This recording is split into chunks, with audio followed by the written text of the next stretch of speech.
Monsieur le président, monsieur le ministre, mes chers collègues, pourquoi soutenons-nous la natalité en France ? Pourquoi la famille a toujours été dans notre pays au coeur de notre action publique ?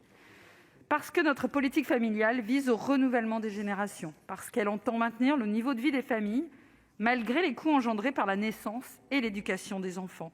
Elle participe de fait à la lutte contre la précarité et la pauvreté sur notre territoire.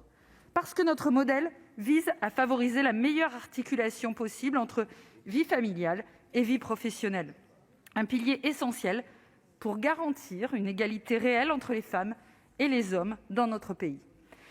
Depuis l'ordonnance du 4 octobre 1945, différentes aides ont été mises en place pour poursuivre ces objectifs. Mais ces dernières années, de nombreuses réformes isolées ont été menées sans véritable réflexion sur ce que signifie faire famille au XXIe siècle, ou même sans réelle cohérence globale. Nos mesures de soutien ont par conséquent perdu en lisibilité et leur mode de versement s'en est retrouvé plus complexe que jamais. La modulation du versement des allocations familiales dont nous débattons aujourd'hui a par exemple été adoptée par amendement au PLFSS, sans étude d'impact ni concertation avec les acteurs concernés. Une double peine pour nos classes moyennes qui avaient déjà subi l'abaissement du plafond du quotient familial en 2013 et en 2014. Or, les allocations familiales ont historiquement été mises en place pour soutenir tous les citoyens français désireux d'avoir un enfant, indépendamment de leurs ressources. Face aux pays anglo-saxons, nous nous étions enorgueillis de ce modèle d'équité fondé sur une solidarité horizontale, les ménages sans enfants reversant aux familles avec enfants. Et notre démographie dynamique semblait y répondre, plus que favorablement. Nous restons le pays le plus fécond d'Europe.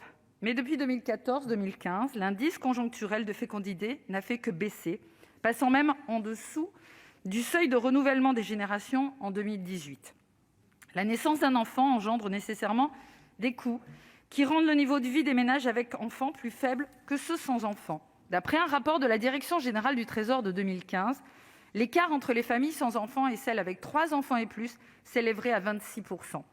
Le principe d'universalité des allocations familiales n'est pas qu'une mesure symbolique. Nous ne pouvons exclure systématiquement une tranche de la population de nos systèmes de redistribution sociale si nous souhaitons que cette solidarité perdure.